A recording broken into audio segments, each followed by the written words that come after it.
देखो, पहले तो ये सोचा ही था कि ड्रोन को कैसे हम एंटी ड्रोन से ख़त्म करें। अब हमारे पास सिस्टम तो आया है।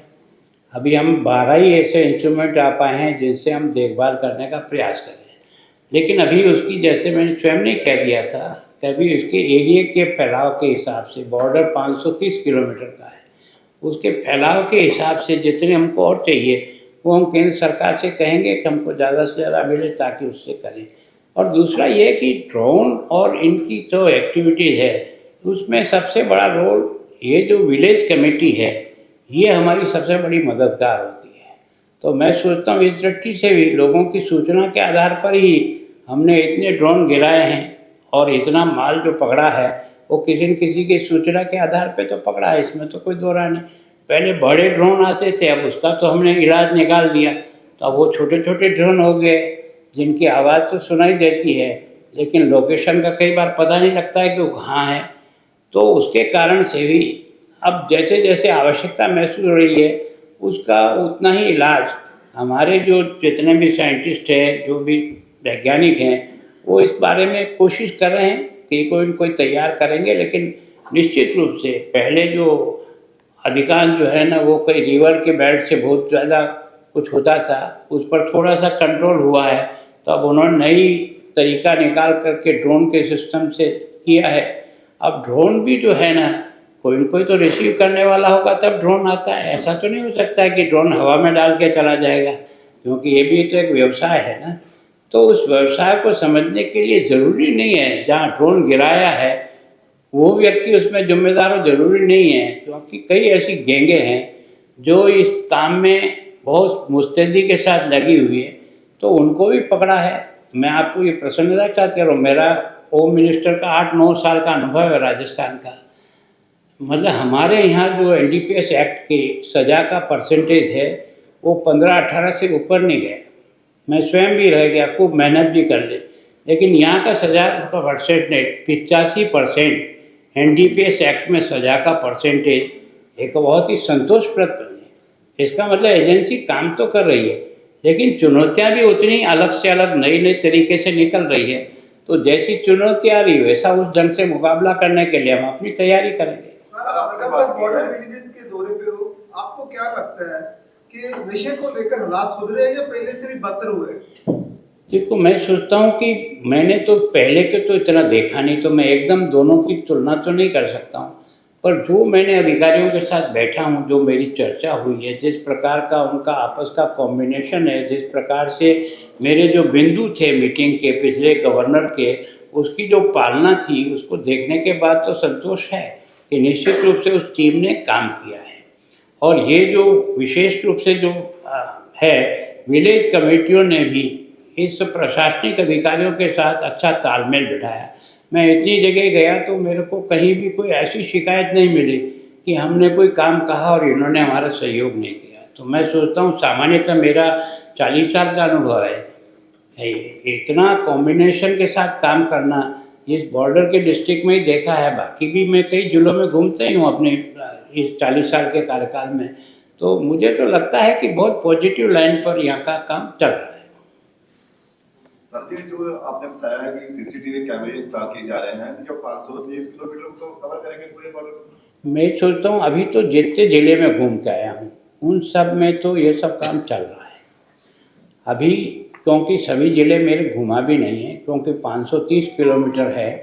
अभी तो केवल और केवल जो मेरी मीटिंग हुई और जिन अधिकारियों के साथ मिले, जहाँ जहाँ लगना था डीसी से बात होने के बाद, और यहाँ के जो अधिकारी हैं जिनकी जो डिमांड है ना, वो उसके अनुसार फुलफिल है। और शायद 2-3 महीने में ये उसे कवर कर जाएंगे जितनी इनको सैंक्शन मिलेगी। किसानों से बातचीत की आपने? पैडी का जो सीजन चल रहा है उससे सेटिस्फाई है? क्योंकि कई दाना मंडियों से तो ऐसी खबर भी आती रही है कि उनको जो वाजिब रेट है वो नहीं मिला, जहाँ इस तरह की। देखो, ऐसा है, उनकी समस्या है और वो भी थोड़ा सा लिफ्टिंग जो है ना वो थोड़ी गति से धीरे रही, देर से हुई शुरू, उसके कारण से एक उनका था। लेकिन इसमें जो मैं समझ पाया केंद्र का और इनके बीच का जो टकराव है वो विशेष करके चावल फैक्ट्रियों के कारण से है। चावल फैक्ट्री का कहना यह है कि 126 की कोई आपका यील्ड है, उसका जो केंद्र सरकार ने तय कर रखा है कि 67% इसमें तैयार माल मिलता है। ये 2016 से है सारे देश में। अब तक किसी भी राज्य ने इसके बारे में कोई सवाल कभी खड़ा नहीं किया और न पंजाब ने भी किया। ये पहली बार विषय खड़ा हुआ और वो भी यहाँ की चावल फैक्ट्री के द्वारा कि हमारा जो है वो 61-62% से ज़्यादा नहीं बैठ रहा है और इसके कारण से ये जो 5 किलो का जो घाटा होगा ये हम बर्दाश्त नहीं कर सकते, इसलिए उन्होंने उसको मना किया और देरी हुई। और जब तक चावल तैयार नहीं होता, लिफ्टिंग चावल की होगी, पीढ़ी की तो होगी नहीं।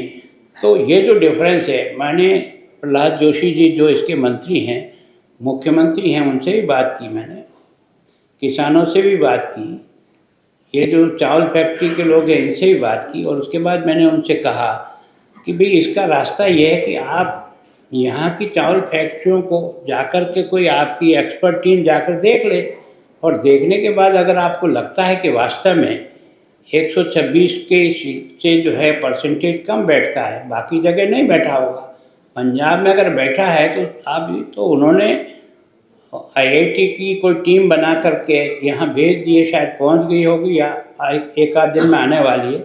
वो इन फैक्ट्रियों में जाकर के वस्तु स्थिति देखेंगे कि वास्तव में ये जितना कह रहे हैं उतना निकलता है नहीं निकलता है। तो ये समस्या जो उनके लेवल पर अगर वो ये लगता है कि कम है तो उसकी भरपाई या तो राज्य सरकार और केंद्र सरकार दोनों मिल के करे या कोई न कोई तो करेगा। इसके बारे में उनका इस बारे में मन है। सर, पंजाब द्वारा कर्नाटक को चावल के सैंपल भेजे गए थे तो 4 सैंपल फेल हो गए। देखो, आज आपने भी अखबार में, मैंने भी पढ़ा है, आज ही पढ़ा है। मैं सोचता हूँ कि इसके आधार पर बात करके समझने का प्रयास करेंगे वास्तव में क्या है। अगर किसी ने सैंपल टेस्ट किया और सैंपल ठीक नहीं है तो उनकी शिकायत को भी सुनना तो पड़ेगा ना।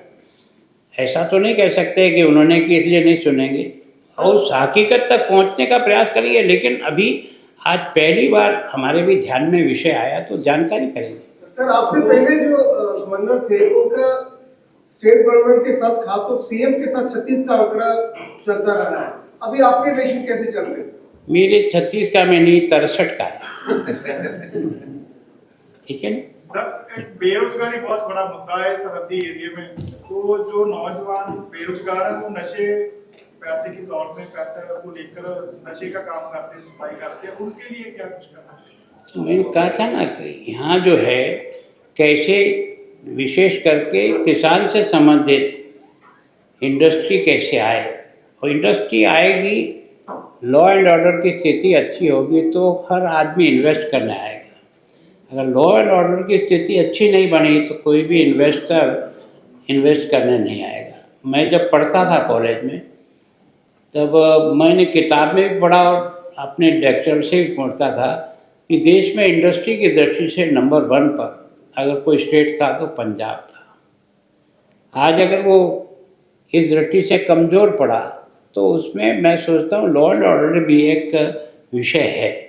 हम सब लोग मिल कर के इसको जितना जल्दी ठीक करेंगे उतना ही इन्वेस्टमेंट आएगा, क्योंकि यहाँ सब प्रकार की गुंजाइश है। मैंने यहाँ की जो यूनिवर्सिटियाँ देखी है, मुझे लगता है कि पढ़ाई का स्तर बहुत अच्छा है, यूनिवर्सिटी का स्तर बहुत अच्छा है। मेडिकल की दृष्टि से भी पंजाब जो है वो एक अच्छे स्टेट में से माना जाता है। जो पीजीआई मेरा जो चंडीगढ़ है वो देश में एम्स का मुकाबला करता है। तो दोनों चीज़ें इसमें है।